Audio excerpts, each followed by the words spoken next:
So this guy saw your news vehicle, saw you with your camera, and still went inside and allegedly robbed this bank. Yes.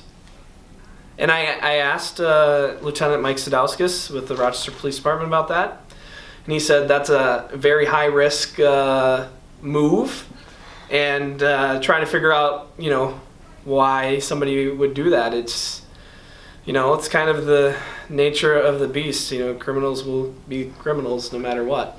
We scripted it to say, you know, 24 hours ago this bank in Northwest Rochester was crawling with officials after a bank robbery. So my initial reaction was to turn toward the bank so that people could see the bank.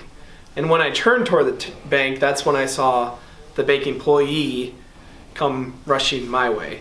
Then my mind went back to what I saw actually before the live shot. Yeah, I was setting up. I had everything set up. I was a couple minutes away from my live tease before the show starts. And I just noticed somebody out of the corner of my eye just walking very slowly toward the bank.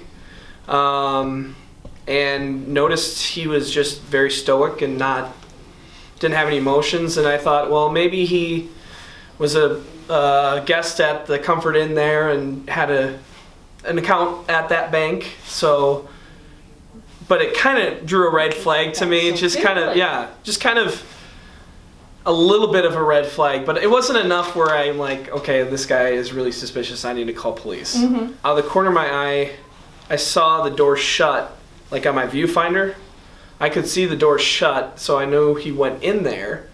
And then a few minutes later, that's when the guy came out from the bank, and I didn't see the robber at that point, like when he first started telling me.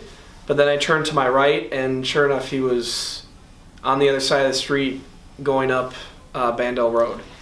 I think I set down the mic, like just unconsciously set down the mic and made sure I didn't like just thinking, I'm on live TV right now. Mm-hmm.